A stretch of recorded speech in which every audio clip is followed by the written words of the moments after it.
రాజ్భవన్ కార్యక్రమం తీసుకోవడం జరిగింది.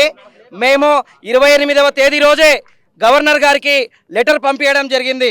ఆ లెటర్కి ఇప్పటి వరకు కనీసం స్పందన లేదు.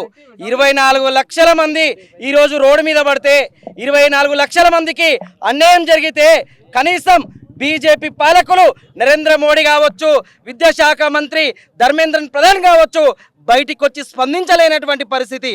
ఎందుకు విద్యార్థులంతా అంత లోకువనా?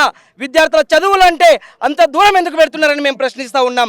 24 లక్షల మందికి భరోసా కల్పించాల్సిన ప్రభుత్వాలు వాళ్ళని రోడ్డు పాలు చేస్తూ ఉన్నారు. పేపర్ లీక్ అయిందని 30 లక్షలు కొన్నామని చెప్పేసి స్వయాన కొన్న వాళ్ళే ఒప్పుకుంటే కనీసం ఎందుకు స్పందిస్తలేరని మేము అడుగుతూ ఉన్నాం. ఈరోజు ఎన్టీఏని రద్దు చేయాలి. నరేంద్ర మోడీ దేశ ప్రజానీకానికి క్షమాపణ చెప్పాలి. ఏదైతే నీటు వ్యవహారంలో అవకతవకలు జరిగినావో బాధ్యులపైన కఠిన చర్యలు తీసుకోవాలని డిమాండ్ చేస్తూ ఉన్నాం. ఈరోజు దాదాపు 15 రోజుల నుంచి రోడ్ల మీద విద్యార్థి సంఘాలు, యువజన సంఘాలు, ప్రతిపక్షాలు కొట్లాడుతూ ఉంటే, పార్లమెంటులో గలమెత్తుతూ ఉంటే నరేంద్ర మోడీ గారు ఎందుకు స్పందిస్తలేడు? పరీక్ష పే చర్చ అని నరేంద్ర మోడీ పరీక్షలలో విఫలం జరిగి లేదా పేపర్లు అమ్ముకుంటుంటే ఎందుకు స్పందిస్తలేడు? పరీక్షపై చర్చ నిర్వహిస్తే నరేంద్ర మోడీ ప్రజానీకానికి ఎందుకు సమాధానం చెప్తలేనని మేము అడుగుతూ ఉన్నాం. ఏది ఏమైనా మోడీ స్పందించాలి. ధర్మేంద్ర ప్రధాన్ రాజీనామా చేయాలి. ఎన్టీఏని రద్దు చేయాలి. ఈ నీటు పరీక్షని తక్షణమే రద్దు చేసి మళ్ళీ నిర్వహించాలని చెప్పేసి ఈ సందర్భంగా డిమాండ్ చేస్తూ ఉన్నాం.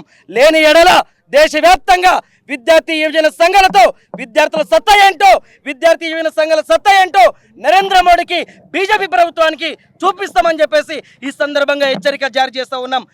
గవర్నర్ గారు స్పందించాలి. తక్షణమే పైన చర్చించాలి. పేపర్ రద్దుకు సహకరించాలని ఈ సందర్భంగా డిమాండ్ చేస్తా ఉన్నాం.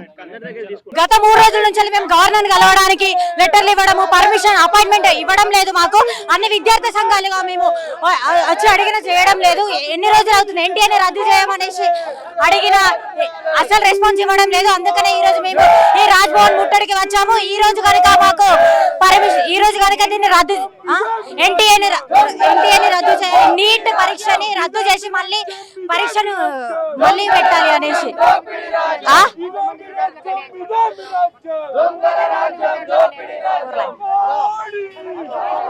24 లక్షల విద్యార్థులకి అన్యాయం జరిగింది నీట్ పరీక్ష ద్వారా. ఈ రోజు రిజల్ట్స్ కూడా ఇచ్చారు.